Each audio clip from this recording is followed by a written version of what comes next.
Waalaikumsalam. Saya ucapkan selamat malam dan juga selamat datang bagi Bapak Ibu peserta yang telah hadir pada sesi kedua dari Basic Financial Accounting dengan materi dasar akuntansi, melanjutkan materi dari sesi pertama kemarin.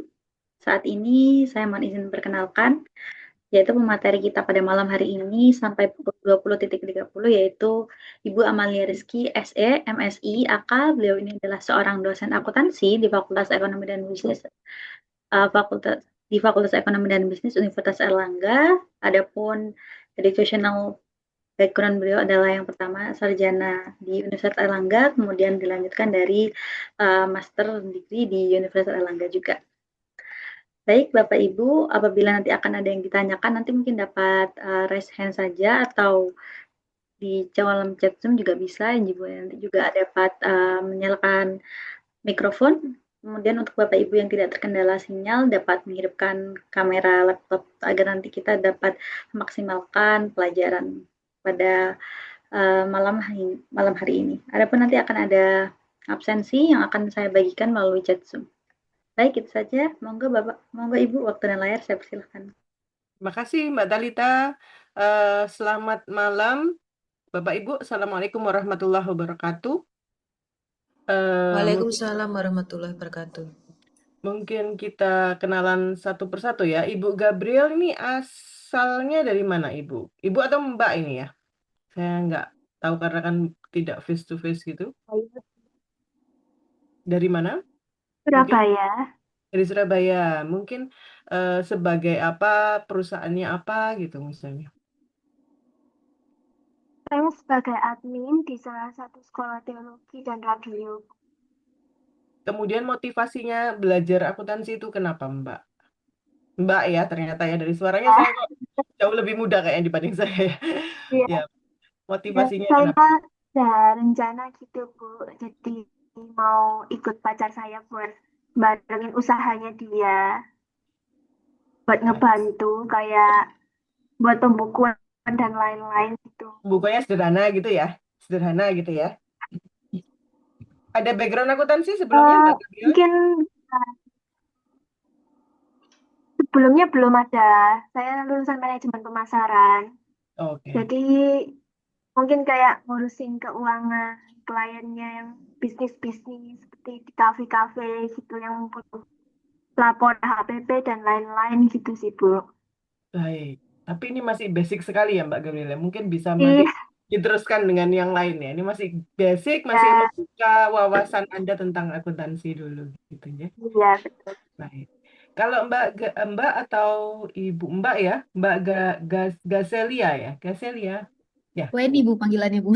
Oh, Mbak Weni di mana bekerjanya kemudian kenapa? Eh, Kebetulan saya tinggal di Malang Bu. Untuk saat ini saya lagi tidak bekerja, tapi sebelumnya saya udah pernah bekerja di KPMG dan Epson sebagai budget control dan cost accounting. Loh, Eh, kalau sudah akuntansi kok belajar lagi akuntansi saya tapi nanti yang Kak eh, ini, yang itu minder Bu, nanti. saya lulusan manajemen Bu. Jadi kalau di pekerjaan itu kayak kurang deep eh, insight-nya tentang accounting ini. Jadi Oh, saya baik, mau baik, baik, baik. Tapi ini masih basic ya, Mbak?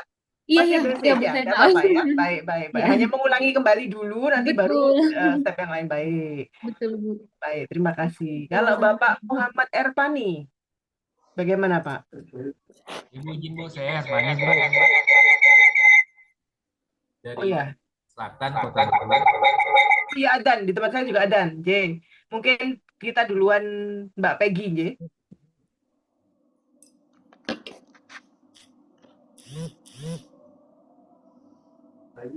Atau Mbak Aya. Mbak Aya kayaknya sudah, Mbak Aya Yagami sudah.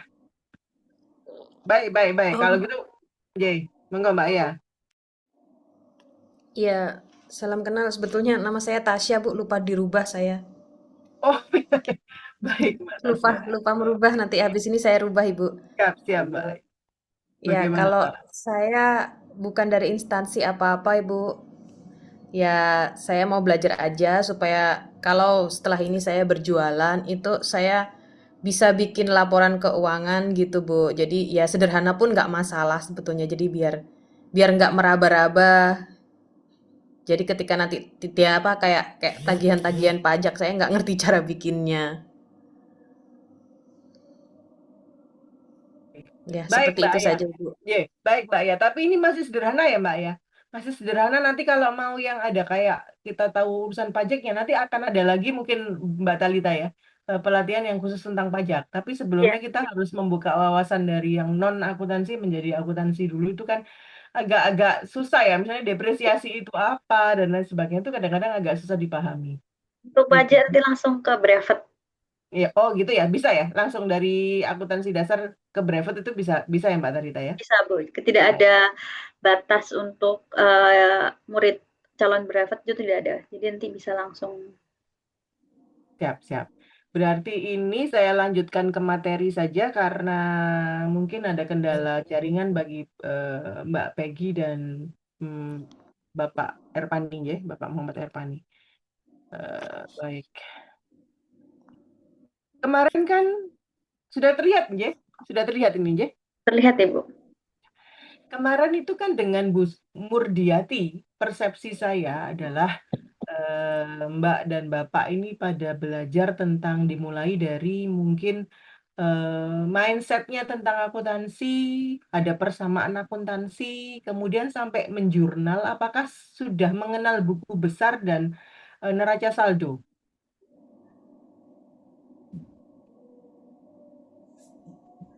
Kemarin Bagaimana? neraca saldo. Sampai neraca Buku besar juga. buku besar neraca saldo. Baik. Jadi ceritanya adalah, ini kalau misalnya mau nanya langsung aja ya, nggak perlu ada sesi tanya jawab, langsung aja. Langsung aja, nggak paham langsung saya ulangi gitu aja ya. Jadi supaya saling mengerti aja.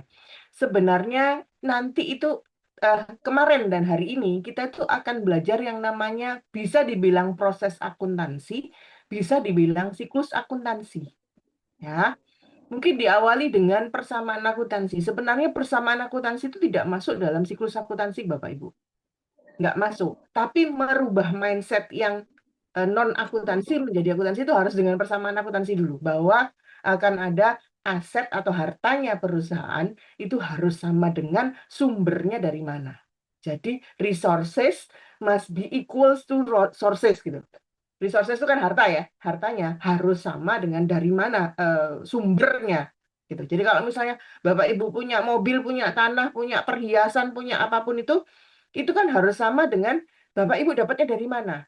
Entah itu dari modal awal itu mungkin dapat warisan dari orang tua, atau hasil kerjanya Bapak Ibu, mungkin mobilnya masih kredit, itu kan juga harus sama. Inti pokok pikirannya dalam akuntansi itu seperti itu. Walaupun persamaan akuntansi itu tidak dipakai dalam siklus, tapi dalam perjalanannya itu persamaan akuntansi itu mindsetnya itu dipakai Bapak Ibu. Yang pertama kemarin dengan Bu Murdiati itu kan belajar tentang ada transaksi nih Bapak Ibu ya. Jadi mengidentifikasikan mungkin ada transaksi. Transaksi itu lebih kayak jual beli, pembayaran, kemudian penerimaan uang gitu ya. Itu kan transaksi ya. Ada dua belah pihak. Di mana kalau tidak ada transaksi, apalagi tidak ada bukti, jangan di jurnal Bapak Ibu.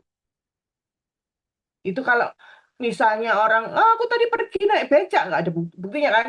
Nah itu gimana caranya buktinya? Entah itu terpaksa harus pakai tanda tangan dan lain sebagainya. Karena orang akuntansi itu bekerja berdasarkan bukti. Jadi kalau nggak ada buktinya itu was nonsen untuk kita di jurnal.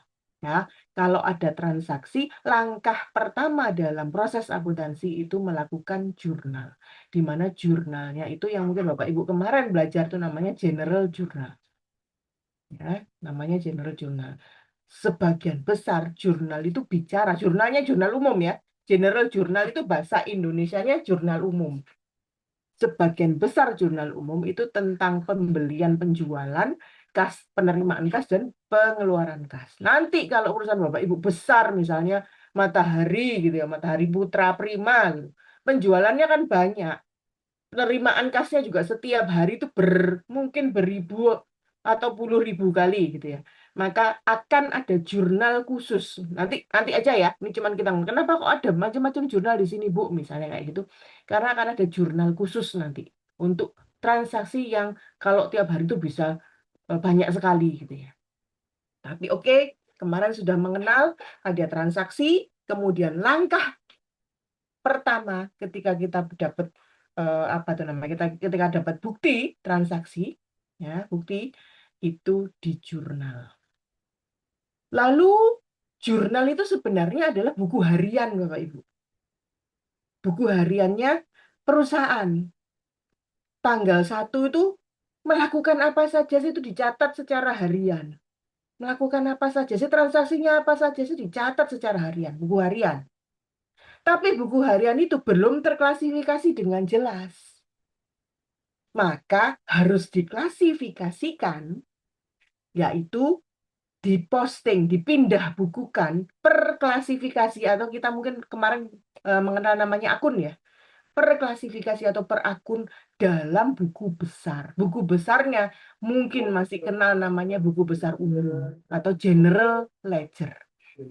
Sekedar apa ya namanya ya, mengingat materi kemarin ya, general ledger itu. Nanti mungkin ada kaitannya jurnal-jurnal yang spesial ini ya, jurnal-jurnal spesial ini kasus itu dengan buku besar khusus. Tapi kita karena masih very basic kenalnya jurnal umum dulu, diposting ke buku besar dulu.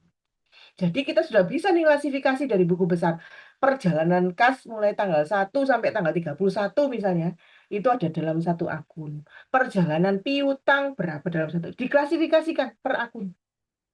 Supaya kita tahu, kas ini saldonya berapa, tanggal 27 itu sudah keluar berapa, sudah masuk berapa, sisa berapa. Piutangnya kita itu per tanggal 21 itu berapa ya? Kita punya utang, orang punya utang kepada kita berapa? Itu kan informasi yang kita harus tahu. Jadi kita klasifikasikan per akun. Bisa dipahami ya Bapak Ibu? Mudah-mudahan ya. Lalu di akhir periode mungkin bisa bikin yang ini ya, kalau untuk tujuan pajak itu tahunan biasa Bapak Ibu. Bikin laporannya itu tahunan. Tapi supaya lebih, kalau kita sendiri itu kan kepengen informasi itu apa ya, cepat kita ketahui gitu ya. Maka kita boleh juga mempersiapkan laporan keuangan itu bulanan. Ya, tapi kalau untuk tujuan pajak biasanya tahunan. Makanya yang wajib dalam satu perusahaan besar itu annual report namanya, atau laporan keuangan tahunan. Tapi kalau Bapak Ibu tadi ada beberapa yang mungkin ingin mendirikan perusahaan sendiri atau belajar mau, perusahaannya masih kecil-kecil nih, nggak apa-apa dirapikan aja per bulan, nggak apa-apa Bapak Ibu.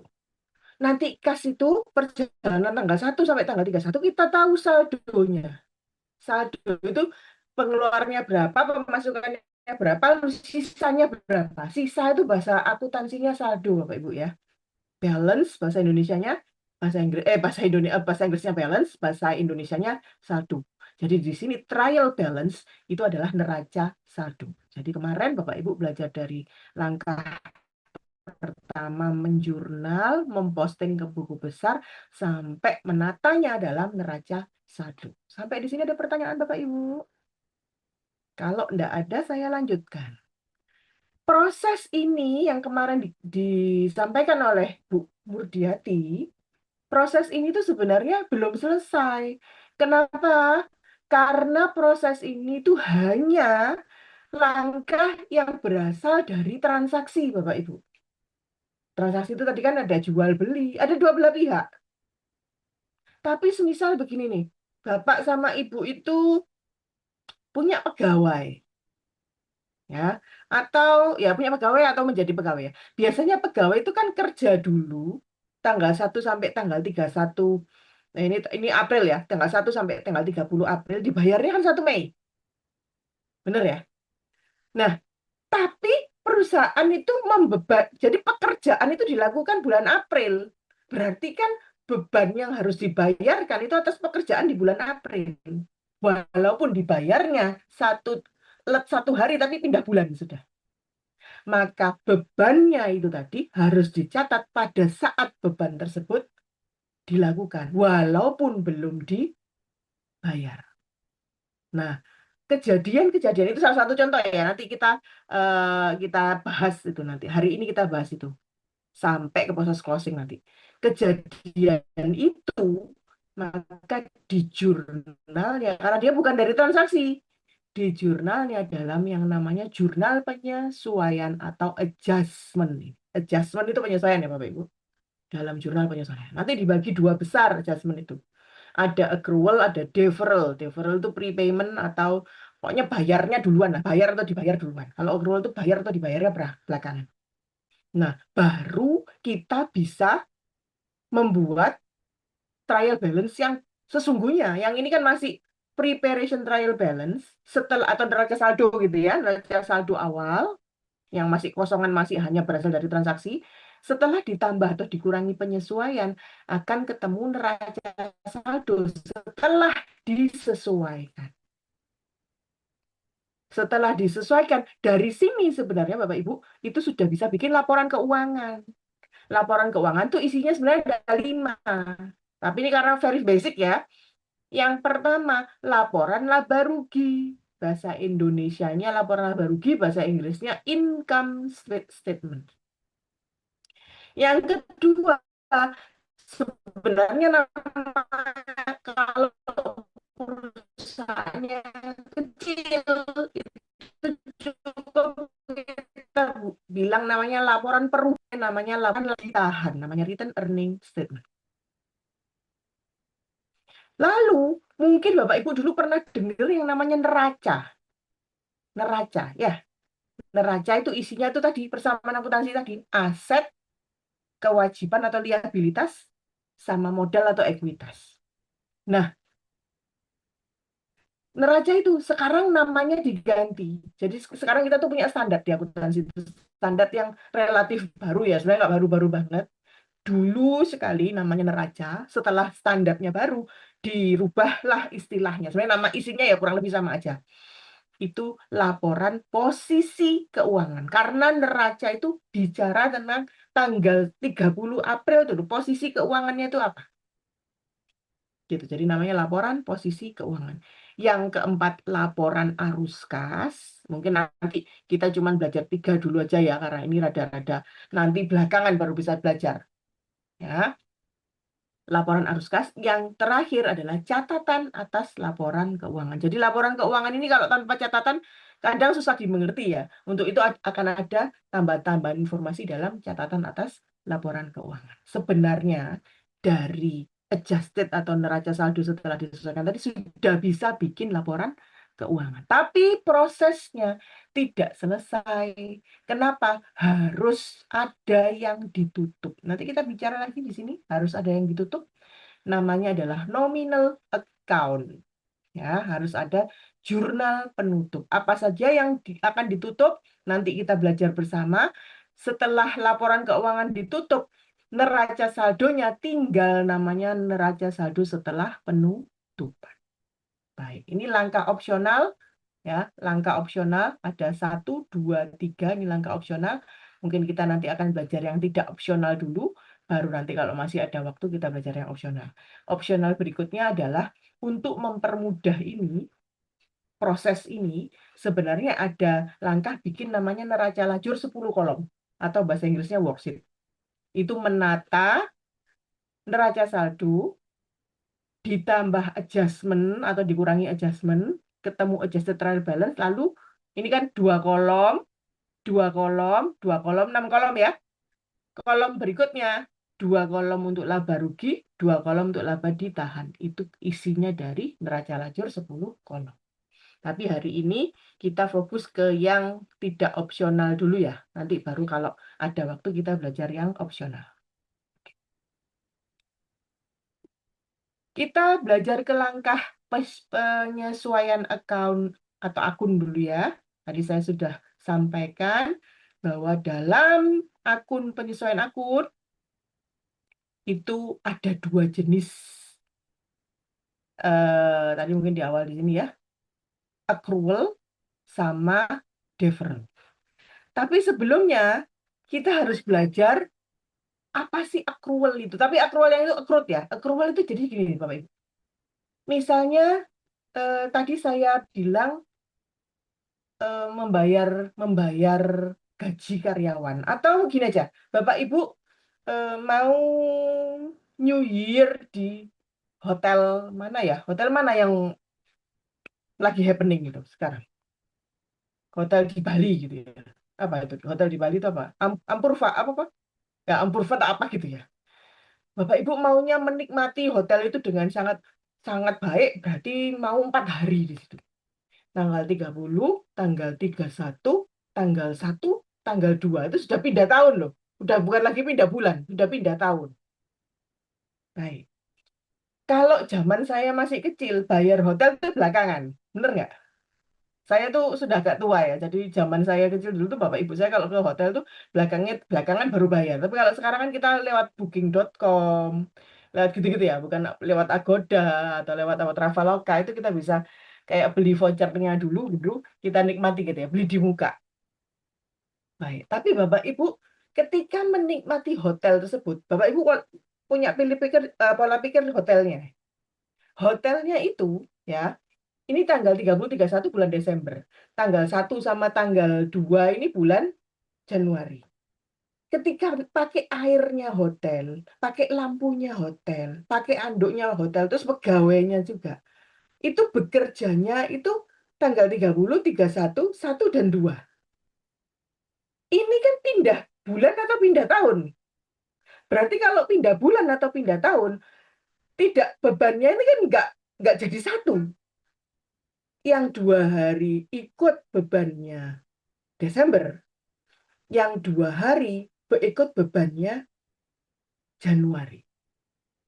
Berarti kita nyatetnya, walaupun mungkin dibayar di akhir atau dibayar di awal, ya kalau zaman saya kecil dulu dibayar di akhir, pembayarannya di akhir, bebannya tetap dicatat pada bulan Desember, 2 hari bulan Desember dan 2 hari bulan Januari.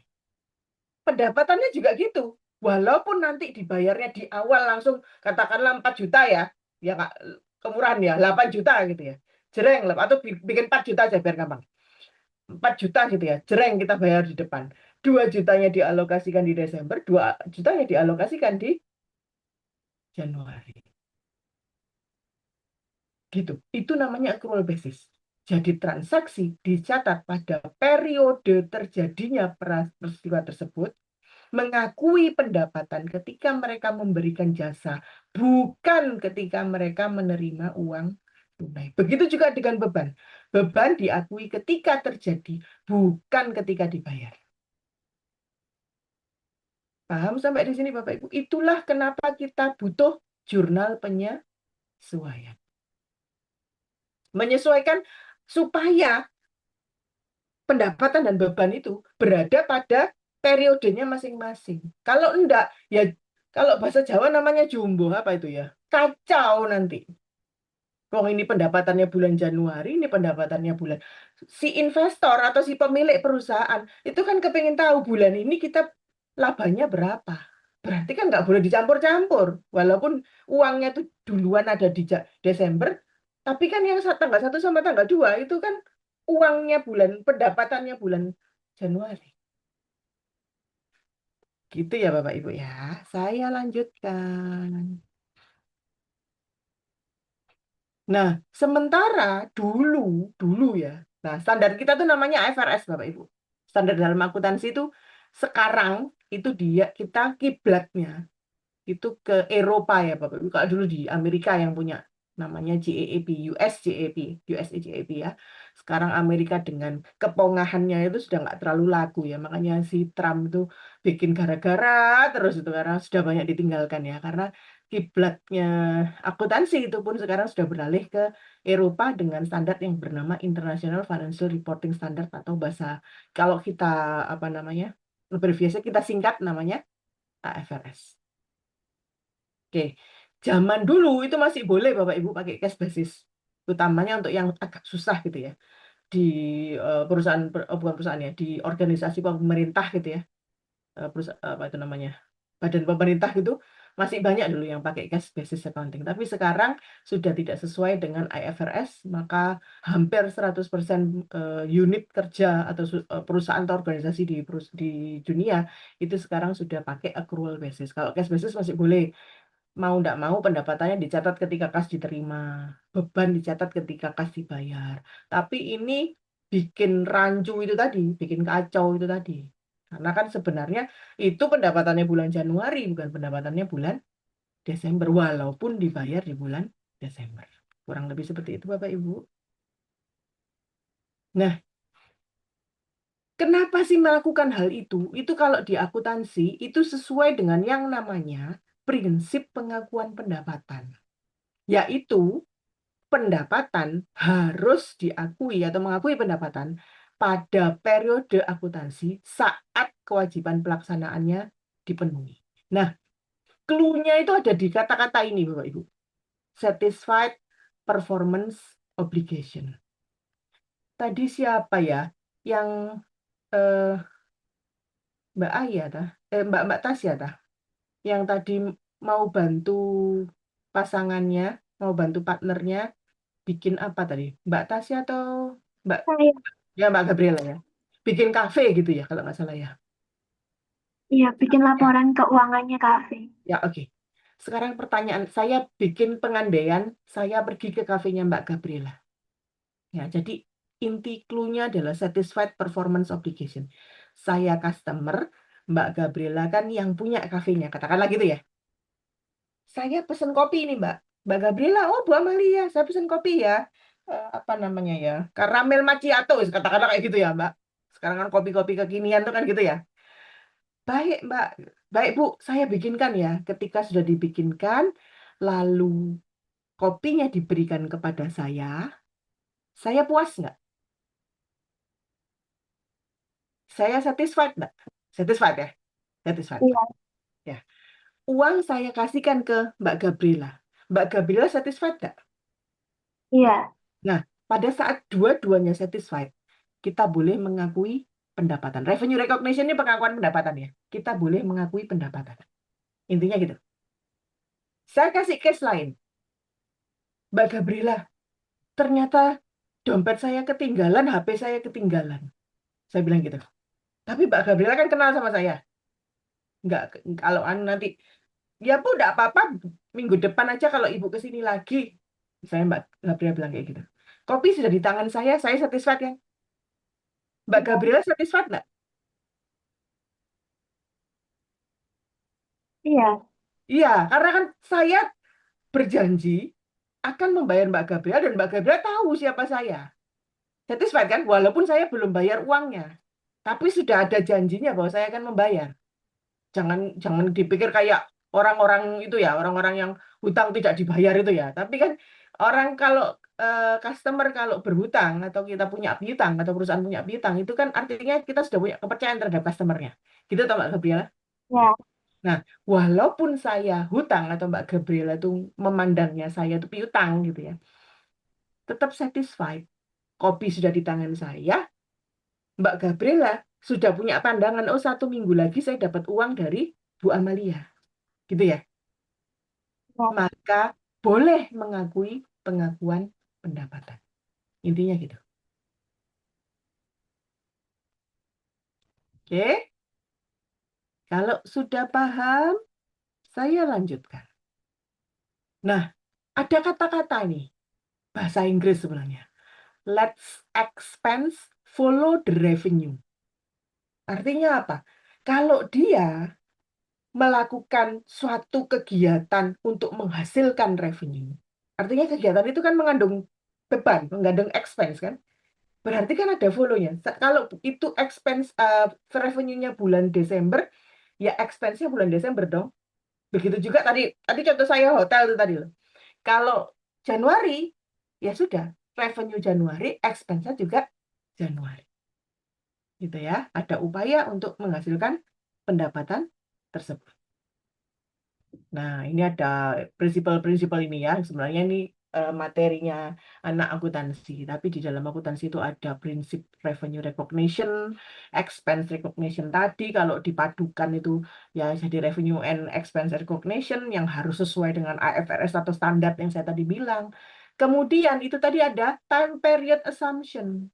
Yang saya bilang ada bulan Desember sama bulan Januari itu kan karena ada time period assumption, ada asumsi periode waktu harus bisa kita tahu nih ini periodenya tak bulan Desember, ini periodenya bulan Januari dan seterusnya gitu ya, tergantung nanti kasusnya apa. Baik. Nah, dasar-dasar dari jurnal penyesuaian itu memastikan bahwa pengakuan pendapatan dan prinsip pengakuan biaya itu diikuti. Ya, tadi sudah saya terangkan kurang lebih seperti itu ya.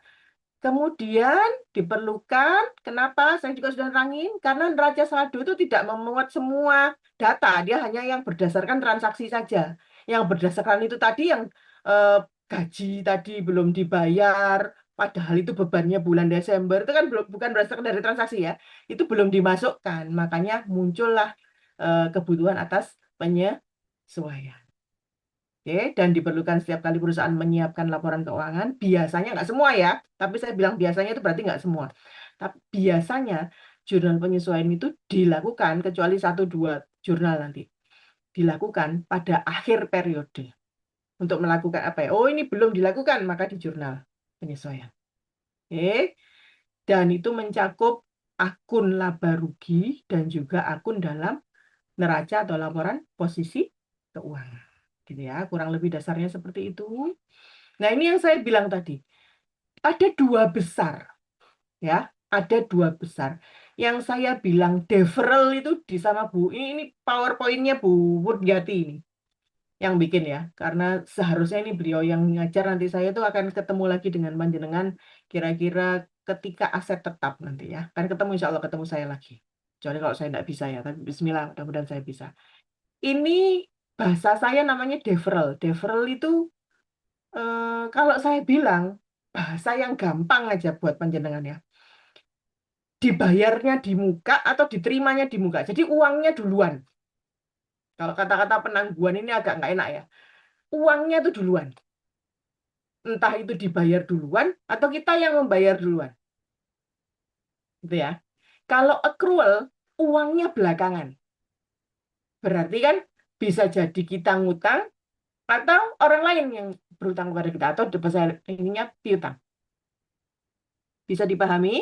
Gitu ya. Pokoknya deferral itu yang duluan. Saya biasanya punya tabel gini nih. Saya bikin tabel. Kalau bisa nanti saya bikinnya. Bentar, saya coba di sini bisa bikin ini enggak ya? Nggak bisa ya, bentar. Oke, ballpoint. Oke, deferral. Ya, kurang lebih ya. Ini deferral ya. Yang saya bilang tadi deferral, uangnya duluan. Ada accrual. Uangnya belakangan. Nah, bentar. Agak ganggu nih. Ini jurnal umum. CU jurnal umum ya. Jurnal penyesuaian. Jurnal umum. Saya biasanya bikin tabel kayak gini. Ya, oke. Deferral nanti kita bagi 2. Ada pendapatan, ada beban. Sorry ya, saya singkat-singkat ya. Accrual juga kita bagi 2. Ada pendapatan, ada beban. Nah, kalau deferral, kita terima uang dulu atau kita bayar uang dulu. Intinya, berarti kan di sini ada, baru di sini nanti. Baru bikin jurnal penyesuaian di belakangnya. Kalau accrual, nanti jurnal penyesuaian dulu, baru uangnya belakangan. Kalau berhubungan sama uang kan berarti kan jurnal umum ya Bapak Ibu. Seperti ini. Nah, mungkin masih susah dibayangkan ya. Tapi saya kasih clue ini, nanti kita masukkan jurnalnya masing-masing. Oke. Mana tadi? Kita masukkan jurnalnya masing-masing. Sudahkah saya? Oh, terus. Oke. Nah, kembali ke soal ini. Mungkin kemarin masih ingat Bu Murdiati punya neraca saldo seperti ini. Masih ingat Bapak Ibu? Masih ingat ya? Di mana ada cash, ini asalnya dari transaksi semua nih. Akun ini asalnya dari transaksi semua. Ini jumlahnya kiri harus sama dengan kanan atau debit harus sama dengan kredit. Itu ya. Lalu ada berbagai macam kasus di sini. Ya, intinya kasusnya sudah saya gambarkan tadi di tabel itu tadi ya.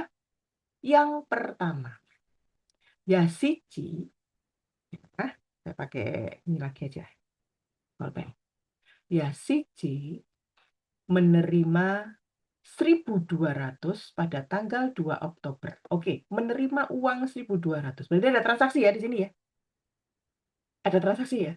Kira-kira Bapak Ibu menjurnalnya gimana? Kalau dia dapat uang itu dia jurnalnya gimana? Debitnya apa Bapak Ibu? Dapat uang. Uangnya masuk ke perusahaan. Debitnya apa? Kas. Kas. Bagus ya? Debitnya kas. Berarti kas diterima duluan. Tanggal 2 bulan 10. Sebesar, katakanlah 1.200. Maafkan tulisan saya yang jelek ya. 1.200. Nah, kita teruskan. Untuk layanan periklanan yang diharapkan selesai pada tanggal 31 Desember. Berarti kan terima uang duluan, pekerjaannya belum. Belum boleh diakui sebagai pendapatan. Uang belum satisfied customer-nya. Maka kita bilang namanya adalah, bahasa Inggrisnya unearned service revenue, bahasa Indonesianya pendapatan diterima di muka. Pendapatan, ini karena layanan ya, diterima di muka. Belum boleh diakui sebagai pendapatan. Pendapatan diterima di muka itu hutang, Bapak Ibu. Hutang perusahaan untuk melayani customer tersebut. Atau hutang perusahaan, kalau perusahaannya jual beli barang, ya hutang perusahaan untuk memberikan barang tersebut. Paham ya Bapak Ibu? Mbak di sini? Baik. Ternyata, ya, setiap bulan, mulai akhir Oktober, akhir November, akhir Desember, itu perusahaan bisa nyicil pekerjaannya itu sepertiga, sepertiga, sepertiga, gitu Bapak Ibu. Sehingga di akhir Oktober, pekerjaan yang sudah selesai itu sepertiganya atau 400. Berarti di tanggal 31 Oktober, dia sudah bisa bikin jurnal penyesuaian, mengakui pendapatan, oke, mengakui pendapatan sebesar 400, sekaligus mengurangi hutangnya dia, P, D, DM atau pendapatan diterima di muka, sebesar 400. Sampai di sini, adakah pertanyaan? Kita cek ya, di ini saya tadi. Ini jurnal umum, ini jurnal penyesuaian. Kita cek dulu mana tadi. Nah, ini Bapak Ibu. Jurnal umumnya duluan, kas lawannya pendapatan diterima di muka tadi. Lalu ada jurnal penyesuaian di sini. Pendapatan diterima di mukanya berkurang 400. Sudah bisa mengakui pendapatan sebesar 400. Baik. Kalau mau pertanyaan, monggo loh. Monggo. Oke.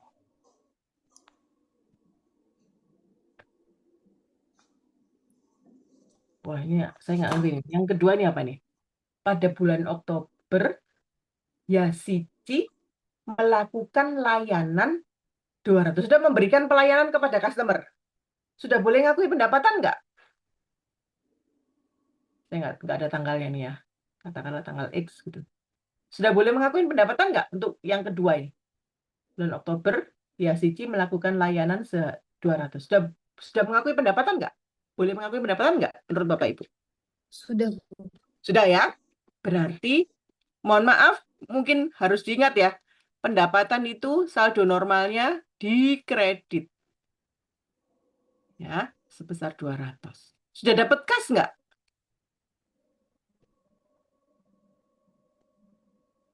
Ini kreditnya ya ini ya. Ini kreditnya. Sudah dapat kas nggak? Ada kata-kata di sini, belum Belum ditagihkan. ditagihkan. Berarti apa namanya? Piutang. Piutang. Dan sebenarnya ini walaupun dia bukan di akhir periode, saya tadi bilang kan biasanya di akhir periode ya, tapi sebenarnya walaupun bukan di akhir periode, jurnal ini adalah jurnal penyesuaian. Kalau kita mau masukkan ke tabel saya tadi, dia masuk di sini. Piutang lawannya pendapatan, baru nanti setelah piutangnya terbayar, kas lawannya piutang. Lawan itu ya, kas saya bilang debit, lawan itu berarti kreditnya. Jadi kalau Bapak Ibu mau masukkan ke jurnalnya ya monggo. Ini tadi kan piutang, gitu ya. Lawannya pendapatan. Ini jurnal penyesuaian Bapak Ibu. Misalnya berapa tadi ya? Silakan dimasukkan angkanya. Kalau sudah terbayar, kan jurnal umum jadinya. Kas, maaf ya ini saya anukan aja. Lawannya, aduh jelek sekali ini pakai mouse soalnya ya. Piutang, berapa tadi? Nah, ini jurnal accrual ini. Yang ini tadi, di awal tadi, dia dapat kas duluan, gitu ya. Tapi belum boleh mengakui pendapatan. Jurnal umum kan? PD, DM ya, pendapatan diterima di muka. Ketika dia sudah melakukan pekerjaannya, PDDM-nya dihapus ya. PDDM dihapus. Tergantung berapa yang dia kerjakan ya. Dia baru sudah boleh mengakui sebagai pendapatan. Nah, ini nggak ada jurnal umumnya. Di sini juga nggak ada jurnal. Baik.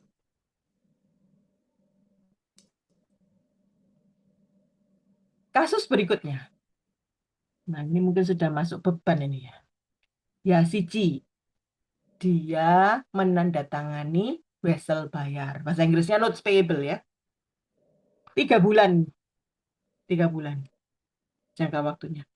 Sebesar 5.000. Ya. Tanda tangannya tanggal 1 Oktober. Di mana wesel tersebut mengharuskan ya siji bayar bunga tahunan. Mohon maaf ya. Bunga tingkat tahunnya 12%. Jadi 12% ini bunga tahunan ya Bapak Ibu. Berarti 1 bulannya kan bagi 12 saja. Bunga 1 bulan kan 1%. Kalau 3 bulan, ya berarti jadi 3%. 1 Oktober, 1 November, 1 Desember, 1 Januari. Berarti jatuh temponya kan ya 1 Oktober ke 31 Oktober, 1 bulan. 31 Oktober ke 31 Desember, 1 bulan. Gitu ya. Terus, berarti 1 Januari ya. Jatuh tempo 1 Januari ya. Benar ya? Benar kan? Nah, saya lihat nih.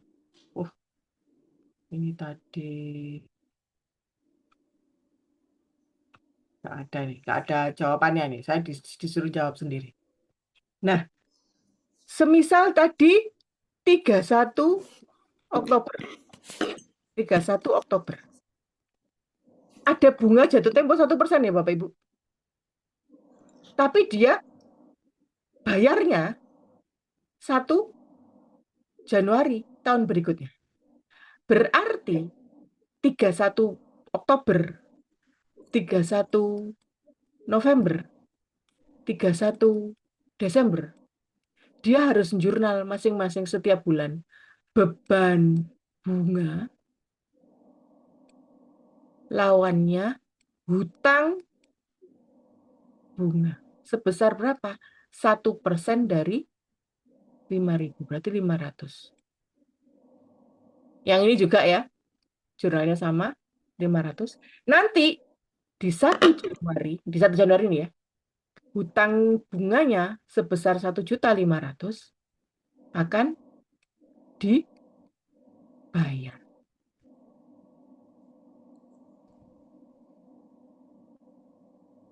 Paham di sini Bapak Ibu? Berarti kalau masuk ke kolom saya tadi, ke tabel saya tadi, dia masuk yang mana? Yang ini ya. setiap bulan dia tadi kan menjurnal beban bunga berapa tadi? 500 ya, setiap bulan ini ya. Ada hutang bunga sebesar 500. Untuk nanti tanggal 1 Januari, dia akan membuat jurnal umum. Hutang bunga lawannya kas sebesar 5. Oke. Ya, mudah-mudahan bisa dipahami ya.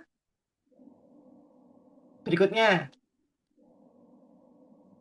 Yasici, ya, Yasici membeli perlengkapan. Nah, ini berarti kan jurnal umum duluan ya. Beli perlengkapan, beli dulu. Berarti jurnalnya kan debitnya apa Bapak Ibu? Ini sudah ada ya. Perlengkapan atau supplies 2.500 tanggal 5 Oktober. 5 Oktober. Lawannya apa? Kalau beli berarti pakai apa? Pakai kas. Ya. Lah, dia beli itu 2.500 Bapak Ibu. Akuntan itu kalau beli, perusahaan itu kalau beli supplies atau apa kan beli sekaligus ya. Misalnya kertas langsung 20 rem. Terus spidol langsung berapa box, ballpoint berapa box, misalnya kayak gitu ya. Jepretan juga isinya jepretan berapa. Nah, tapi kan nggak mungkin akuntannya itu setiap hari nanya, pakai berapa rem, pakai berapa lembar, pakai kan nggak gitu ya. Tapi dia untuk mengetahui pemakaian selama bulan itu berapa, dia lihat aja sisanya tinggal berapa. Misalnya tadi beli 20 rem kertas, tinggal 5 rem. Oh, berarti kepakai 15 rem. Beli spidol 3 box, tinggal 1 box. Oh, berarti kepakai 2 box. Gitu ya. Dan seterusnya ya. Nah, setelah dihitung di akhir tanggal 31 Oktober, oh, sisanya 1.000. Total sisanya 1.000. Kepakai berapa? 1.500. Yang terpakai Bapak Ibu, yang di jurnal sebagai beban. Berarti ini beban supplies. Lawannya adalah mengurangi supplies sebesar 1.500. Kalau mau dimasukkan ke kolom saya tadi, ini summary sebenarnya ya. Summary saya ini tadi. Di sini ya letaknya. Beli pertama kan supplies, lawannya cash. Tadi 2.500 ya, sorry saya singkat-singkat ya. Terpakai 1.500, berarti kan beban. Yang dibebankan ya, beban supplies, lawannya cash, 1.500. Oke? Sudah mulai bosan? Mungkin capek gara-gara pulang kerja juga ya. Atau bertarung dengan macet ini karena long weekend ini tadi ya. Baik, ini juga sama Bapak Ibu. Soal yang ini, supplies, itu logikanya sama dengan kalau perusahaan bayar polis asuransi. Logikanya sama. Bayar duluan kan? 600. Untuk 1 tahun. Berarti tiap bulan kan akan expired dibagi 12 ya. Expired 50, 50, 50 sampai 1 tahun ke depan. Paham di sini? Berarti di awal tanggal 4 Oktober, Yasici akan jurnal. Asuransi dibayar di muka. Jurnal umum ya Bapak Ibu? Asuransi dibayar di muka. 600. Lawannya cash. Setiap akhir periode, salah satunya adalah tanggal 1 Oktober, nanti tanggal 31 Oktober, tanggal 30 November, tanggal 31 Desember, begitu ya.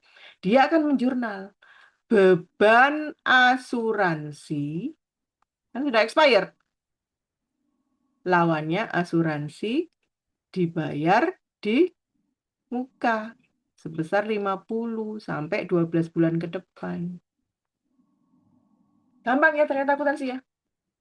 Gampang kalau saya bilang. Seneng saya. Soalnya hitung-hitungannya cuma nambah kurang bagi kali substitusi eliminasi. Gitu ya Mbak Tasya? Berarti itu harus kita bikin double jurnal seperti itu ya, Bu ya? Bukan double. Jadi yang atas ini adalah jurnal umum. Jurnal yang sudah dilakukan sebelumnya. Yang bawah, jurnal penyesuaian. Jurnal penyesuaian ketika akhir bulannya. Biasanya ketika akhir bulan, kecuali yang tadi Mbak, piutang sama pendapatan tadi. Oh, baik.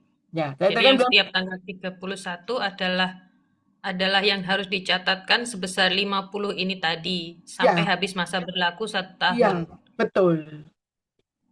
Itu berlaku pada supply. Supply kan logikanya juga sama ya. Pokoknya yang sudah expired, sudah terpakai, itu yang dibebankan. Kan sudah sudah terpakai untuk menghasilkan revenue itu tadi. Tadi kan logika saya di awal kan gitu kan. Baik. Senang saya kalau sudah ada yang tanya. Oke.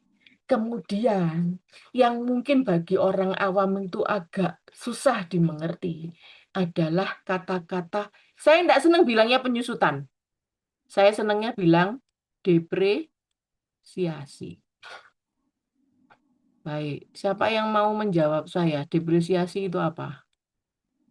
Salah, enggak apa-apa. Kalau saya di mahasiswa saya, di kelasnya Bu Amalia boleh salah. Salah, enggak apa-apa. Apa yang mau menjawab saya? Depresiasi itu apa? Ini kok hilang-hilang.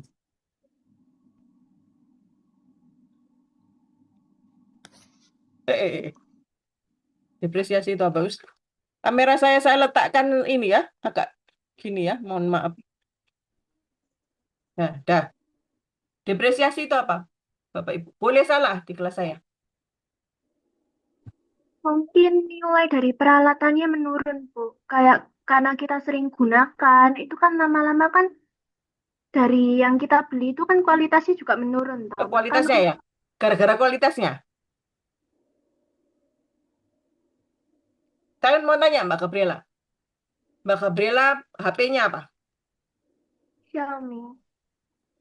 Dalam? Xiaomi Itu berapa tahun sekali ganti? itu mungkin 5 tahun sekali baru ganti. Oh, gemi ya Mbak Gabriela. Beli lagi kenapa? Beli lagi kalau misalnya memorinya habis, Bu. Oh, gitu ya. Iya. Baik, kita contohin aja ada orang-orang yang saat ini tuh senang sekali ganti HP mungkin setahun atau 2 tahun sekali. Mereka melakukan itu untuk apa? Apa karena kualitasnya menurun? Atau orang-orang IT itu suka beli komputer yang habis ini beli lagi gitu ya. Orang-orang yang suka ini terhadap, kan bukan juga kualitas. Baik ya. Masa guna Ya. itu bukan dari hanya fisik saja. Bisa juga usang itu kan bisa jadi karena kita beli baju aja loh. Udah pakai berapa kali itu bosen pada nggak rusak ya. Dibuang atau dikasihkan orang gitu ya. Usang itu ada dua. Nilai ekonomis sama memang nilai kemanfaatannya sudah tidak ada. Tapi depresiasi itu aslinya adalah mengalokasikan harga beli. Jadi misalnya Mbak Gasela beli, perusahaannya Mbak Gasela tadi apa? Saya lupa. KTNG, Bu. Oke, KPMG yuk. Sudah ini ya berarti KPMG ya. Iya. Enggak apa-apa deh, KPMG beli Kijang Innova apa itu namanya? Reborn. Harganya 400 juta. Bayangkan pada saat itu juga langsung dibebankan. Apa yang terjadi kalau langsung dibebankan? Cash flow-nya berantakan. Bukan cash flow juga, apa? Kan beban ya, beban kan Saldonya. sama pendapatan ya. Saldonya. Labanya kan ini toh, Iya. labanya langsung duer langsung sementara di tahun-tahun berikutnya tuh naik apa? Jadi nggak karu-karuan gitu kan. Iya, fluktuatif. Sangat-sangat inilah. Nah, padahal Innova itu, Reborn itu bisa dipakai 5 tahun. Ya, berarti kan bisa nih, Kijang Innova ini harga 400 juta dibagi selama masa pemakaiannya dia. Nah, sebenarnya depresiasi itu alokasi itu tadi 400 juta tadi dibagi 5 tahun. Kalau mau bulanan ya dibagi 60 ya, 5 kali 12 dibagi 60. Jadi selama setiap bulan tuh dialokasikan ke bebannya dialokasikan per bulan atau per tahun. Gitu ya.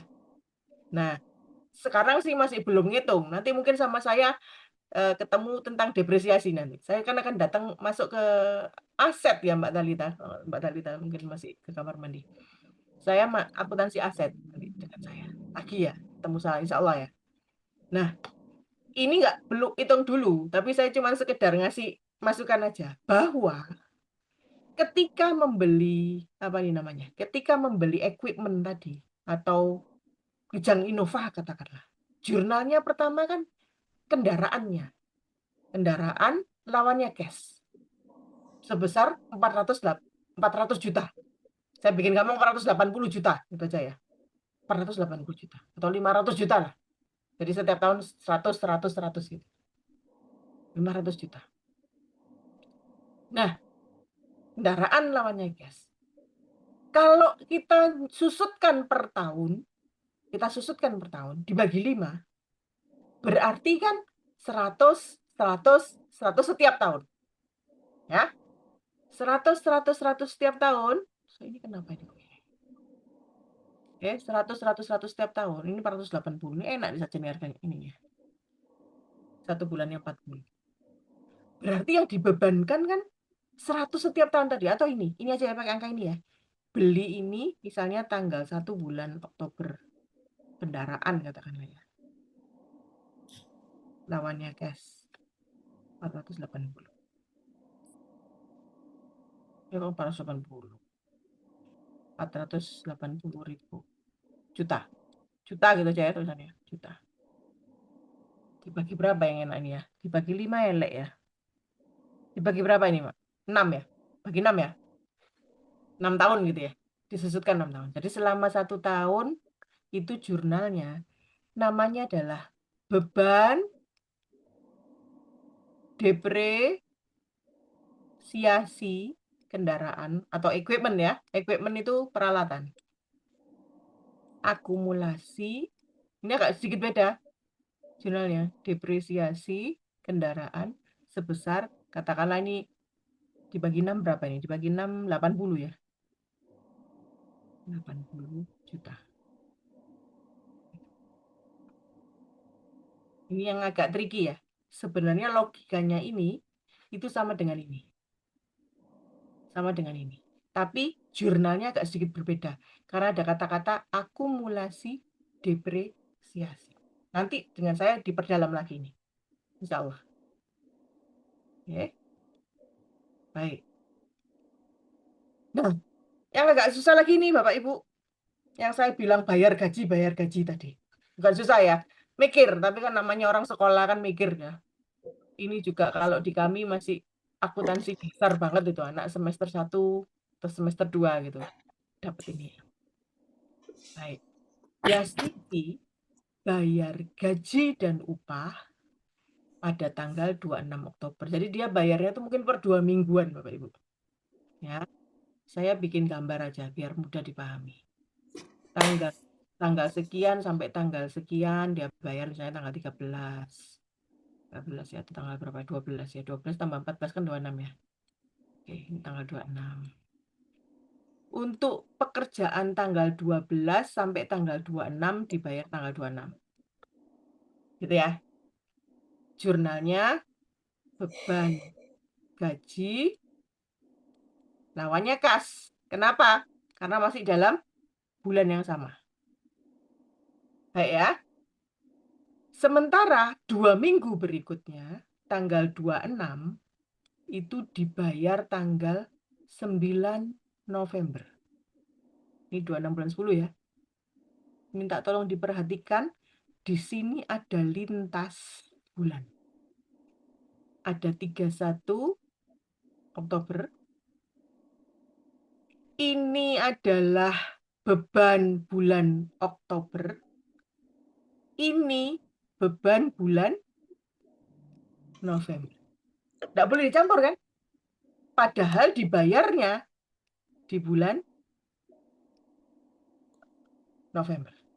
Berarti di 31 bulan 10 dia harus bikin jurnal penyesuaian untuk ini, yaitu beban gaji, tulisannya kayak gini, lawannya hutang gaji sebesar, mana tadi? 1.200 ya? 1.200, benar ya? 1.200.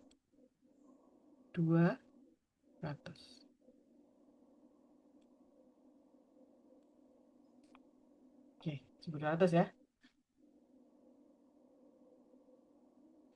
Nanti di tanggal 9, perusahaan harus bayar gaji, beban gaji ya, dari tanggal 1 sampai tanggal 9, dan ini berarti kan beban gaji dari tanggal 1 sampai tanggal 9 berapa ya? Saya bikin 2.000 aja gitu ya, 2.000 ya. Saya bikin 2.000. Sekaligus dia harus membayar hutangnya dia atas gaji yang sebelumnya sebesar 1.200. Berarti kas totalnya adalah 3.200. Paham ya Bapak Ibu? Mas sama Mbak ya, saya nggak tahu Pak Erpani ini Bapak kayaknya. Tadi saya sempat melihat videonya, video apa namanya, waktu membuka pertama kali. Ada pertanyaan mungkin yang agak nanti harus dicermati lagi itu yang tadi, depresiasi tadi, sama bayar gaji ini. Karena ini agak-agak tricky di sini ya. Jurnal penyesuaiannya yang ini. Jurnal penyesuaiannya. Ini jurnal umumnya. Yang ini ya. Utamanya yang hutang gaji sama kas ini. Yang ini. Hutang gaji kas. Bu, jurnalnya boleh sendiri-sendiri. Beban gaji lawannya kas 2.000. Hutang gaji lawannya kas 1.200. Boleh. Ini 2 jurnal dijadikan satu ini. Boleh. Syaratnya kan jurnal itu kan harus ada kiri dan kanan. Harus seimbang.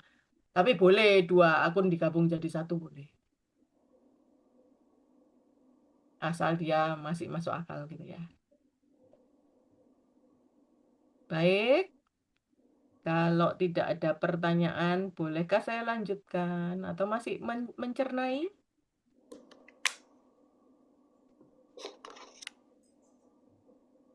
Mbak Tasya, mungkin ada pertanyaan?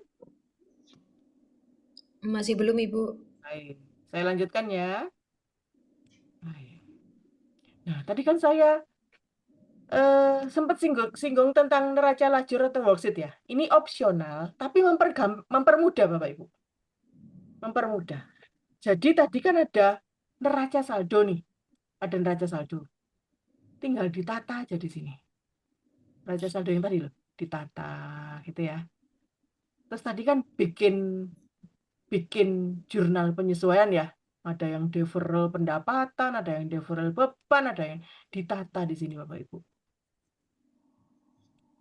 Jadi ceritanya adalah kalau saldo normal, sebentar saya hapus dulu. Kayaknya ada yang harus saya hapus ini. Ya. Ini enaknya gini. Terus ini gini. Oke. Terus ini gini. Oke. Ini. Nah. Misalnya di neraca saldo tadi debit, lalu jurnal penyesuaiannya itu debit, ditambah ya Bapak Ibu? Ditambah. Kalau di neraca saldo kredit, jurnal penyesuaiannya kredit, sama, ditambah. Sementara kalau posisinya berkebalikan, ini kan berkebalikan ya, debit sama kredit atau kredit sama debit, maka posisinya dikurangi. Tapi ini sudah saya tulis ya. Ini kan karena debit ditambah debit jadinya. Kredit ditambah kredit. Debit dikurangi kredit. Berarti kan tetap debit ya posisinya. Kredit dikurangi debit tetap posisinya kredit. Nanti gitu Bapak Ibu. Ketika mengerjakan, ditatalah. Tata saja dulu. Neraca saldonya ditata. Lalu tadi kan bikin jurnal penyesuaian. Ditata juga. Jangan lupa debit kreditnya jangan salah. Lalu nanti adjusted trial balance atau neraca saldo setelah disesuaikan itu adalah hasil penjumlahan atau pengurangan dari ini. Ini clue-nya, ini rumusnya. Nanti baru dari sini kita bisa bikin laporan keuangan yang 4 tadi. Tapi mungkin ya ini dulu saja lah. 2 dulu ya. Laporan laba bersih, laporan laba rugi dan neraca atau laporan posisi keuangan. Dulu laporan posisi keuangan itu bahasa Inggrisnya balance sheet ya. Neraca itu bahasa Inggrisnya balance sheet. Kalau income statement tetap income statement ya. Laporan laba rugi. Baik, saya teruskan ya. Nah, ini kalau pakai angka tadi. Tadi saya bilang kan neraca saldonya, ayo diisi di sini. Tadi mungkin masih ingat ya. Kasnya berapa, bla bla bla bla bla. Kiri harus sama dengan kanan atau debit harus sama dengan kredit. Terus tadi juga bikin serangkaian jurnal penyesuaian. Ini ya, misalnya jurnal penyesuaiannya tadi ada supplies expense lawannya supplies, insurance expense lawannya prepaid insurance. Ini bahasa Inggris ya. Supplies expense itu beban supplies atau beban perlengkapan. Lawannya perlengkapan. Insurance expense itu beban asuransi. Prepaid insurance itu asuransi dibayar di muka. Depreciation expense itu beban depresiasi. Akumulatif depresiasi gitu ya. Lalu ini pendapatan diterima di muka, lawannya apa nih? Pendapatan ya, pendapatan jasa dan seterusnya ya. Itu ditata di sini. Coba kita lihat satu dulu ya. Supplies, tadi kan supplies ya. Sama beban supplies. Ditata aja. Yang debit ya debit, yang kredit ya kredit, jangan lupa kiri harus sama dengan kanan atau debit harus sama dengan kredit. Ya, ditata saja. Sebenarnya kan zaman dulu kan akuntansi itu tata buku loh namanya. Padahal bukunya enggak ada ya. Tapi aslinya awalnya kalau akuntansi yang sangat sederhana, itu memang cuma nata-nata doang kok. Jurnal itu kan ditata. Buku harian, ditata diklasifikasikan. Nata-nata doang kan sebenarnya. Ya, tapi kalau sudah levelnya di perusahaan besar itu ada sistem dan lain sebagainya yang bekerja di dalamnya. Yang pernah di KPMG mungkin Mbak Gasela mungkin tahu ya, Gaselia sih ya panggilannya Mbak Weni, sorry. Iya, Weni Bu. Ya, kan tahu ya bahwa akuntansi itu mungkin juga termasuk di dalamnya ada sistem. Mungkin ada audit itu kan juga mengaudit sistem dan lain sebagainya. Tapi aslinya kalau perusahaannya cuman perusahaan kecil-kecil aja ya sudah, ini sudah cukup ini. Nanti baru dikembangkan ke pajak, mungkin ke akuntansi biaya, gitu. Baik. Lalu tadi saya sudah bilang, kalau dia, saya cari ya, debit sama debit. Mana debit sama debit? Ini ya. Debit sama debit. Ditambah ya. Jadi 5.200. Posisinya di debit. Terus saya cari lagi debit sama kredit. Mana ya? Nggak ada ya. Ini ya. Supplies. Debit sama kredit. Dikurangi ya. Tinggal 1.000. Kredit sama kredit. Nah, no kredit sama kredit. Ini. Iya ya, ini. Kredit sama kredit ditambah. Lalu di sini kredit sama debit dikurangi dan posisinya di kredit. Posisinya kan di awalnya ya. Jangan lupa juga kiri harus sama dengan kanan. Baik. Asumsi saya kalau nggak ada yang tanya, saya lanjut. Dari adjusted trial balance ini, sudah bisa bikin 2 laporan keuangan dulu ya. Nah, caranya itu sebenarnya gampang-gampang susah. Bukan susah sih, nggak ada yang susah. Gampang menurut saya. Ya, itu aja ya. Karena mindset kita kalau belajar, kita bilang susah-susah beneran. Tapi kalau kita bilangnya gampang, akan gampang. Income statement itu sebenarnya isinya kan dimulai atau laporan laba rugi ya. Dimulai dari pendapatan. Berarti kita lihat di cut off-nya di sini. Tapi tolong diperhatikan, J. Pokoknya ada kata-kata revenue, expense itu kan mulai dari sini. Tolong ditata di sini. Cuman hati-hati, hati-hati.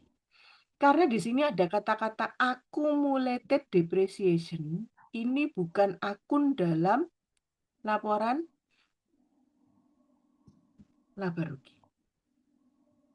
Begitu juga dengan, hati-hati ya. Kalau yang dari sini sih sudah jelas. Ini semua masuk dalam laporan, dicermati juga. Kalau expense itu pasti ada di sini. Revenue expense itu beban ya, Bapak Ibu. Revenue itu pendapatan. Sudah pasti di sini. Dicermati. Oh, ini expense masuk expense. Oh, kalau akumulatif depresiasi bukan akun di dalam laporan laba rugi. Expense masuk expense. Payable. Payable itu kan hutang ya. Payable hutang. Dia masuk ke dalam akunnya laporan posisi keuangan. Coba kita lihat. Tinggal dipindah aja. Ini dipindah. Tapi tadi cut off-nya dulu. Cut off-nya dicek dulu ya. Kita lihat, kita tulis ini. Serat gini. Dah. Oh, kita pindahin ini. Ini dipindah ke sini. Ini dipindah ke sini. Ini dipindah ke sini. Ini dipindah ke sini. Ini dipindah ke sini. Dipindahin semua sesuai dengan posisi masing-masing. Mulai di sini dicermati. Yang revenue mindahnya bukan di laporan posisi keuangan. Mindahnya di laporan laba rugi. Tapi hati-hati tadi yang sudah saya tandai ya. Akumulasi depresiasi, receivable, payable. Receivable itu piutang. Masuk ke dalam laporan posisi keuangan. Terus kita jumlah. Loh Bu, kok enggak sama? Kalau sama malah enggak menyenangkan. Karena pendapatan itu kan maunya lah harus lebih besar daripada bebannya. Benar kan? Artinya perusahaan mendapatkan laba. Selisihnya kan laba. Baru nanti kita jumlah nih sama. Lah, kalau di laba rugi pendapatannya lebih besar daripada bebannya atau ada laba, laba itu posisinya di debit ya. Laba kalau rugi berarti revenue lebih kecil ya. Di kredit. Ini tinggal diseberangkan saja ke sini. Harus sama ya, harus sama. Karena apa? Nanti laba ini dikembalikan menjadi modalnya perusahaan. Kecuali kalau ditarik sebagai dividen. Kan dikembalikan lagi labanya. Menambah modalnya perusahaan. Jadi harus sama. Kiri harus sama dengan kanan. Baik, kalau tidak ada pertanyaan, saya lanjutkan. Nah, ini bentuk kertas kerjanya. Aslinya ini itu harus dibuat dalam satu laporan yang bagus. Bentuknya kurang lebih seperti ini. Ya, tadi kan mulai dari service revenue tadi ya. Dari pendapatan tadi, kalau kita mau masukkan ke dalam laporan laba rugi, pendapatan 10.600, lalu bebannya ditata, total bebannya berapa? Ketemu laba 2.860. Terus sebenarnya kan ada ini kedua ya. Ada apa namanya? Ada laporan sebelum laporan posisi keuangan tadi kalau masih mencermati kan ada 5 sebenarnya tadi kan. Laporan laba rugi, laporan perubahan modal atau kalau perusahaannya besar itu laporan laba ditahan. Isinya tuh berubahnya gimana sih gitu. Misalnya di awal dia enggak punya laba ditahan. Laba ditahan tuh laba yang tadi dia masukkan kembali ke dalam perusahaan. Karena mungkin perusahaannya baru berdiri, dia enggak punya laba ditahan. Misalnya 0 ya, dibikin gampang. Perusahaan itu kan akan bertambah kalau ada modalnya akan bertambah kalau ada laba. Ditambahkan kan? Misalnya ada prive atau dividen. Kalau perusahaan besar namanya dividen. Kalau perusahaan kecil kan prive ya. Prive itu diambil gitu loh sama pemiliknya. Aku ngambil uang dong dari perusahaanku, itu kan harus dicatat dalam akuntansi. Diambil 500. Berarti kan 2860 dikurangi 500 berarti laba yang dikembalikan lagi ke dalam perusahaan atau laba ditahan adalah 2.360. Ini kita teruskan ke laporan berikutnya. Ditata lah kasnya berapa. Ini boleh natanya boleh urut ini ya, boleh urut ini. Kalau urut ini tuh ikut USA, US GAAP. Kalau seperti ini itu IFRS. IFRS itu sebenarnya Nggak apa-apa, nggak urut. Terserah, perusahaan kalau kepingin, oh saya mau equipment yang paling atas karena dia paling penting bagi perusahaan, silakan. Tapi kalau USJAP itu urut. Yang paling, namanya paling liquid. Paling liquid itu paling, apa namanya ya, paling gampang dirubah menjadi cash. Umurnya paling pendek gitu loh. Kita bisa langsung menukarkan menjadi kas gitu ya. Itu dia tata seperti ini boleh, ditata seperti ini boleh. Ya, coba dicek.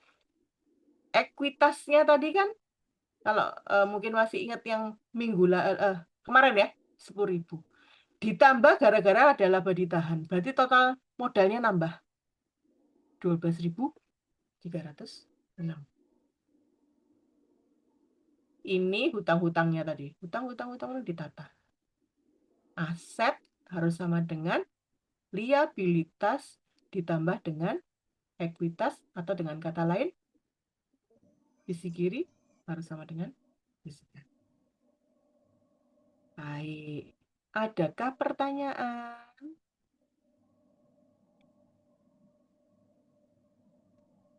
Belum ya? Belum. Baik. Nah, sebenarnya ini tuh sudah outputnya. Jadi kan perusahaan itu ada input, ada proses, ada output. Tadi kan proses akuntansi ya. Sebenarnya ini adalah outputnya dari proses akuntansi, laporan keuangan. Tapi, ya, proses ini belum selesai. Mungkin tadi masih ingat gambar saya tadi ya. Gambar saya tadi bikin laporan keuangan, ternyata ada yang closing tadi loh. Ya, ada yang closing. Nah, closing itu apa?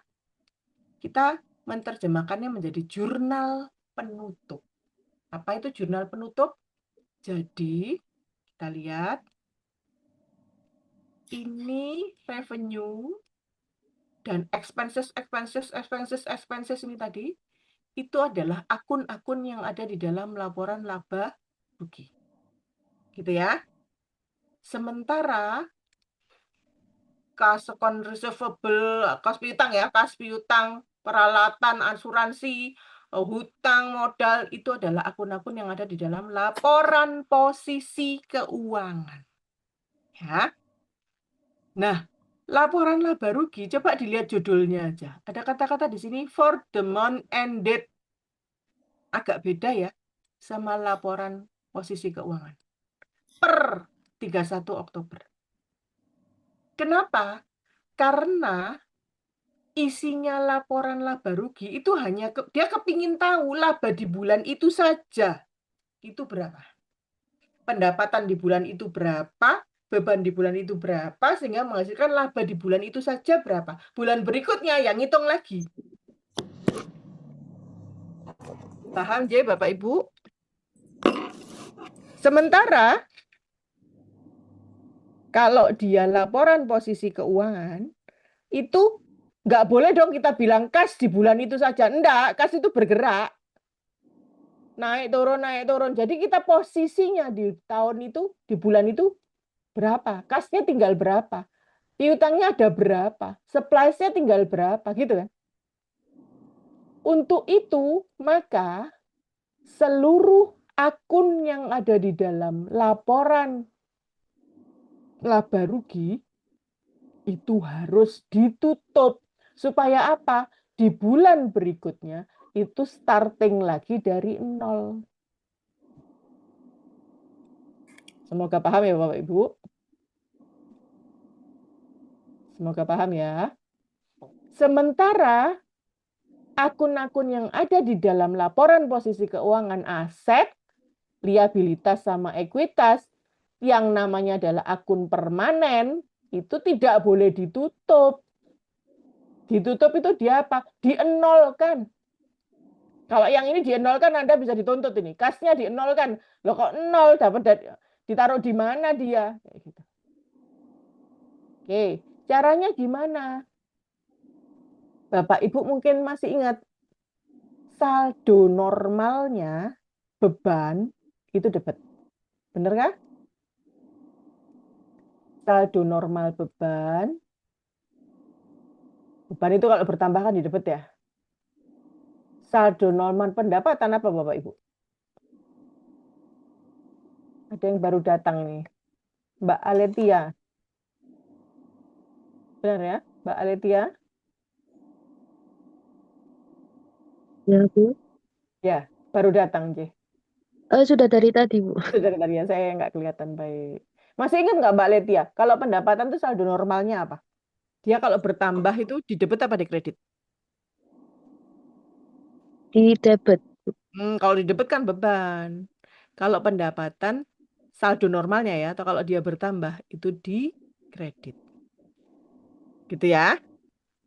Nah, ini saldo yang harus dihafalkan sama panjenengan semua itu sebenarnya saldo normalnya aja. Kalau aset itu saldo normal. Aset itu kalau bertambah selalu di debit. Kalau berkurang baru di kredit.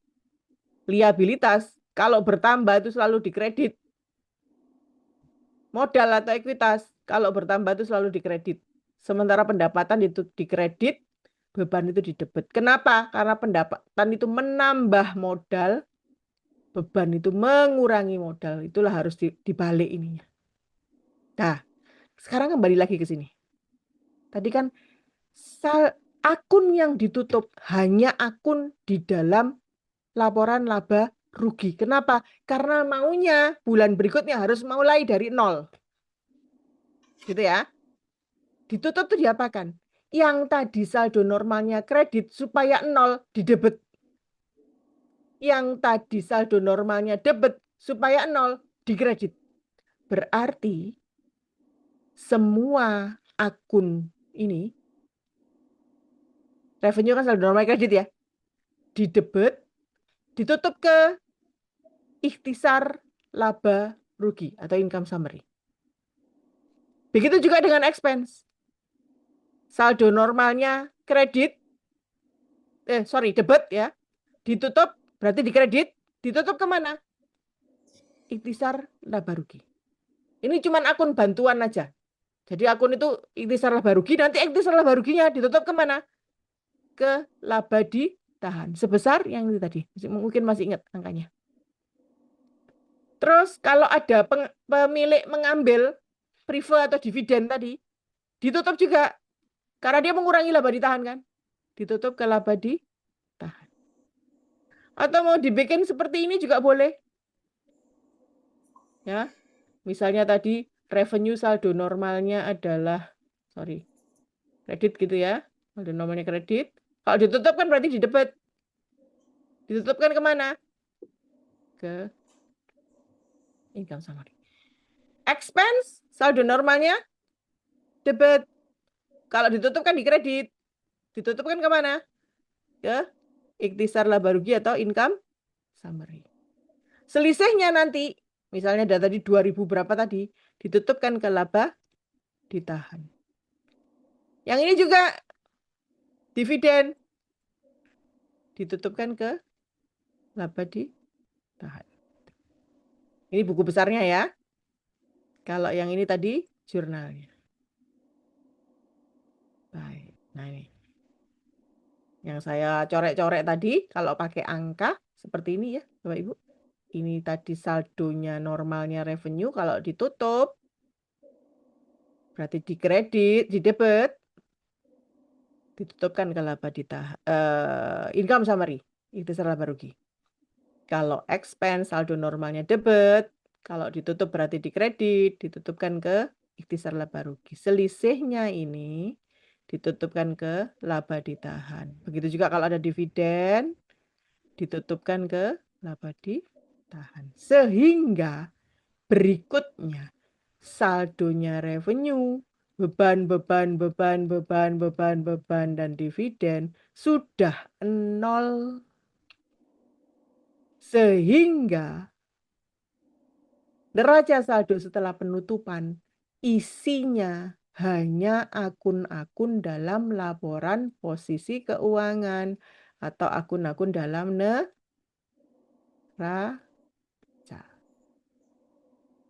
Baik, adakah pertanyaan?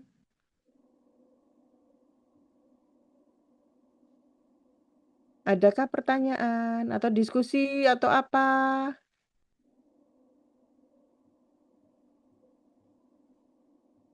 Bagaimana? Ini tadi gambarannya sama ya, kayak tadi ya. Income statement, laba ditahan, sama aja. Atau gambar yang seperti ini tadi ya, laba ditahan, net income atau net loss-nya ditambahkan ke laba ditahan, saldo laba ditahan, masuk ke dalam laporan posisi keuangan. Saya rasa materinya sudah selesai. Kalau mau diskusi masih ada setengah jam ini. Atau pertanyaan atau apa? Atau mau latihan? Kalau mau latihan, soalnya saya kasihkan ke Mbak Talita. Ya, boleh, Bu. Boleh ya? Jadi mau latihan saya kasihkan dulu soal ke Mbak Talita. Nanti kalau mau tapi ngerjainnya berarti di PR-kan saja ya? Di PR-kan saja. Kalau sekarang ngerjain mungkin nggak cukup waktunya 30 menit ya? Iya, Bu, bisa. Gitu ya? Kan nanti Baik. soal latihannya akan dipisah sama materi. Jadi nanti bisa buat latihan saja di Gitu ya. Ini sementara diakhiri dulu atau bagaimana? Atau masih mau diskusi? Bu, maaf boleh tanya satu Boleh hal. tanya banyak juga boleh. Bu, berarti yang Mbak. dalam proses post closing itu depresiasi itu nggak masuk di yang proses untuk di close ya, Bu? Berarti yang Masuk, Mbak. tadi. Masuk. Coba saya cekkan lagi ya. Ini depresiasi. Oh, Kan dia expense. iya betul-betul. Ya, Berarti kan yang dia expense. iya, Tapi iya, yang akumulatifnya enggak, kan akumulatifnya kan iya, akunnya di dalam laporan posisi keuangan. keuangan. Ya, Baik, sudah Bu. jelas ya. Terima kasih, Kayaknya Bu. Mbak Weni nih yang paling paham ya, karena pernah di KPMG dia. Enggak juga ya, Ibu semua belum juga belum. paham mungkin ya. Cuman mungkin lebih suka diam mengamati gitu ya. Mungkin yang lain, Mbak Tasya tadi juga banyak tanyanya. Ada pertanyaan Mbak Tasya? Atau Mbak Aletia? Atau Mbak siapa tadi? Mbak Gabriela, Mbak Peggy? Atau Pak Erpani? Baik, kalau enggak ada saya akhiri, tapi saya bikinkan soal dulu ya Mbak Talita. Iya Bu, saya masih coding dulu nih Bu. Gimana Pak Erpani? Gak apa-apa sih Bu, masih mencerna Bu. Masih mencerna, baik. Ya. Nanti PowerPoint-nya disampaikan ke peserta atau Mbak Talita? Sudah, Ibu. Jadi nanti peserta bisa mengakses materinya melalui MOC, Amora kalau sekarang, Bu. Oh gitu, ya. Baik. Mungkin juga kalau butuh, tapi bukunya kita berbahasa Inggris. Kalau yang mahasiswa itu berbahasa Inggris. Kalau mau ya mungkin beli atau apa ya. Sebenarnya ini sih banyak sih sebenarnya. Materi-materi itu di mana ya? Ada materinya ya dari PPT saja Mbak Tarita. Nggak ada misalnya textbook atau apa gitu nggak ya? Benar, Bu. Dari PPT saja. Dari yang kemarin Bu Murtiati. Baik. Kalau gitu saya carikan dulu soalnya. Habis gitu saya cerahkan Mbak Talita ya. Tapi sementara kita tutup dulu. Begitu? Terima kasih banyak. Insya Allah ketemu lagi pada saat akuntansi untuk aset ya Mbak Talita ya. Baik. Selamat malam. Assalamualaikum Bu. Terima kasih warahmatullahi Selamat wabarakatuh. malam. Baik. Terima kasih Bu Amalia atas materi yang telah disampaikan. Semoga dapat bermanfaat Terima kasih. kegiatan sehari-hari. Apabila sudah tidak ada lagi yang ingin disampaikan oleh peserta dan juga tidak ada lagi yang ingin didiskusikan, maka saya dapat mengakhiri sesi pada malam hari ini. Untuk Bapak Ibu peserta jangan leave terlebih dahulu karena akan ada absensi setelah ini. Terima kasih Bu Amalia. Monggo dapat Leave boleh ya Mbak Talita? Ya, siap.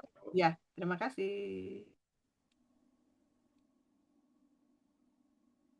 Berikut Bapak Ibu untuk absensinya dapat diisi terlebih dahulu, kemudian nanti bisa leave Zoom.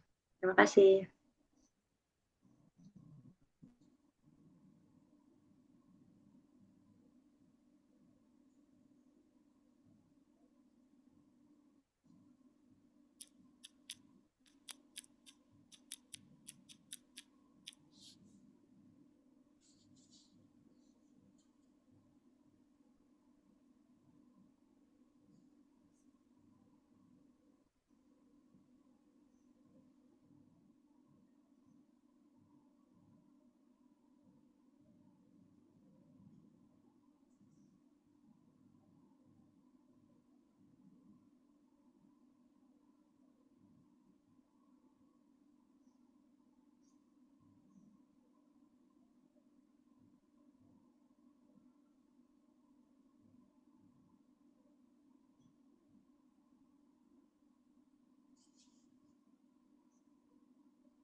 Baik, Bapak Ibu, karena materi sudah selesai dan beberapa sudah mengisi link absensi, saya mohon izin untuk terima kasih Bu Ai atas konfirmasinya. Saya mohon izin untuk mengakhiri sesi pada malam hari ini. Wassalamualaikum warahmatullahi wabarakatuh. Selamat malam. Waalaikumsalam warahmatullahi wabarakatuh. Terima kasih.